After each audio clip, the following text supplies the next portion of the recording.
আল্লাহ তাআলার কাছে সবচেয়ে প্রিয় মানুষ হলো যে মানুষটা অন্য মানুষের সবচেয়ে বেশি উপকার করে।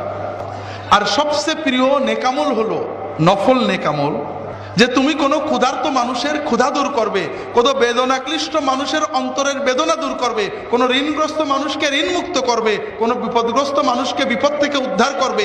এর চেয়ে বড় নেক আমল আর কিছুই নেই। আল্লাহ রাসূল সাল্লাল্লাহু আলাইহি ওয়াসাল্লাম বলছেন, আমার কোনো ভাইয়ের সাথে তাকে সাহায্য করতে একটু হেঁটে যাওয়া মদিনার মসজিদে 1 মাস ইতিকাফ করার চেয়েও উত্তম।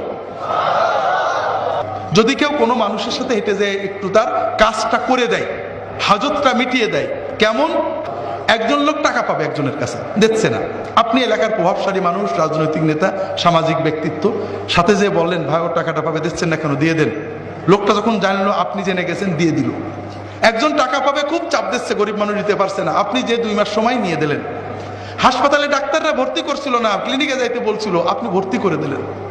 পুলিশে ধরে নিয়ে গেছে, ঘুষ ছাড়া ছাড়ে না, নির্দোষ মানুষ আপনি জানেন অন্যায় করে ধরে নিয়ে গেছে, আপনি বলে তাকে বের করে দিলেন।